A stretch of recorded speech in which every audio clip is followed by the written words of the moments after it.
Hello guys, welcome back to our channel cooking for fun. Today recipe chicken fry. మీరు కూడా ఒకసారి chicken ఫ్రైని ఇలా try చేసి చూడండి, చాలా బాగుంటుందండి.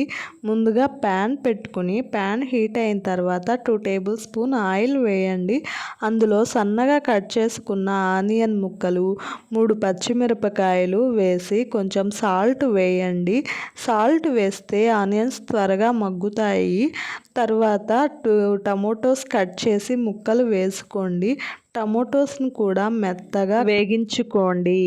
టమోటాస్ మెత్తగా వేగించుకున్నాక దానిలో 1 టీ స్పూన్ అల్లం వెల్లుల్లి పేస్ట్ వేసి అల్లం వెల్లుల్లి పేస్ట్ని స్మెల్ పోయేదాకా వేగించుకోండి. తర్వాత నేను 1/2 కేజీ చికెన్ తీసుకున్నాను. దాన్ని బాగా కడుక్కున్న తర్వాత చికెన్ ముక్కలను వేశాను. చికెన్ ముక్కలను ఒకసారి బాగా కలుపుకున్న తర్వాత అందులో 2 టేబుల్ స్పూన్ కారం, 2 టేబుల్ స్పూన్ ధనియాల పొడి, 1/2 స్పూన్ పసుపు, 1/2 స్పూన్ సాల్ట్ వేశాను.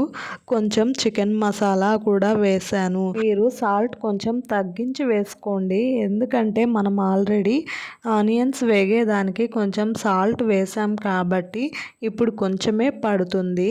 తర్వాత 10 మినిట్స్ మూత పెట్టి నేను మంచిగా చికెన్ని ఫ్రై చేసుకున్నాను. దానిలో లాస్ట్లో కొంచెం పెప్పర్ పౌడర్, కొన్ని తెల్లగడ్డలు వేసి బాగా కలుపుకున్నాక 2 మినిట్స్ ఉంచి కొత్తిమీర వేసి స్టవ్ ఆఫ్ చేశాను. ఇలా ట్రై చేయండి ఒకసారి. చికెన్ ఫ్రై చాలా బాగుంటుందండి.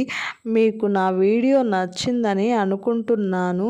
నా వీడియో మీకు నచ్చినట్లయితే లైక్ చేసి, షేర్ చేసి, సబ్స్క్రైబ్ చేయండి. Thank you for watching this video.